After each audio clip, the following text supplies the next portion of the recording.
তার সাফল্যের সঙ্গে সঙ্গে ব্যর্থতার সম্ভাবনাটাও কিন্তু মাথায় রাখতে হয়। কারণ সব কাজে আপনি সব সময় সফল হবেন এরকম মাথার দিব্যি তো কেউ দেয়নি।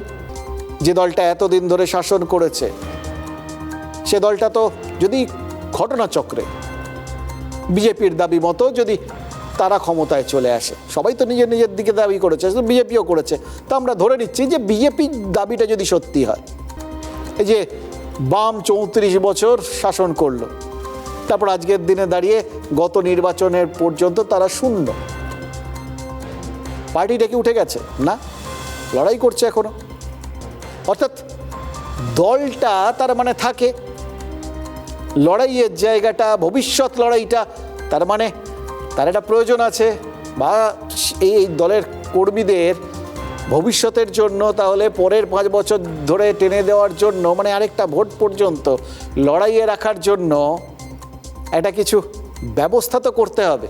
এবং খেয়াল করে দেখুন, তৃণমূলের এই যাবতীয় সাফল্য বা ক্ষমতায় থাকা সব কিছুরই, ক্ষমতায় আসার থেকে ক্ষমতায় থাকা পুরোটারই কিন্তু কেন্দ্রবিন্দুতে একটা জিনিসই রয়েছে, লড়াই।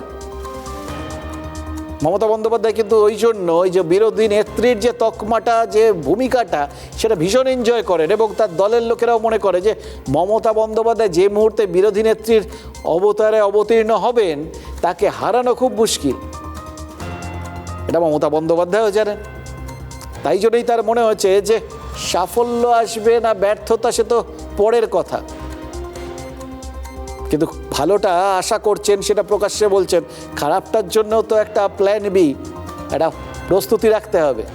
সেই জন্যেই কি তিনি এমন অভিযোগগুলো তুলছেন, যে অভিযোগগুলোকে সামনে রেখে যদি কোথাও ব্যর্থতাও আসে তাহলে লড়াই করা যাবে, সেখান থেকেই হয়তো লড়াইটা শুরু করে দেবেন। হয়তো সেই জায়গার থেকেই হাইকোর্ট তাদের অভিযোগ খারিজ করে দেওয়ার পরেও তৃণমূল সুপ্রিম কোর্টে ছুটেছে। টানা পরপর সমস্ত বিষয়, যে সংঘাত, একটা ভোট গণনা শেষ হওয়া পর্যন্ত লড়াই কিন্তু শেষ করছে না তৃণমূল। ভোটের লড়াই শেষ হয়েছে তো কী হয়েছে? কর্মচারীদের, দলের কর্মীদের ওই যে বলেছেন যে আপনারা সবাই বেশ কিছুদিন তো নিশ্চিন্তে বিশ্রাম টিশ্রাম করেছেন 4 দিন, এবার কিন্তু আর গা ছাড়া দেওয়া যাবে না। এবং তারা সেইটুকুনি বিশ্রামও যে নেননি, সেটা তো দলের নেতৃত্ব প্রমাণ করে দিয়েছেন। লড়াইটা তারা কনস্ট্যান্ট রেখেছেন।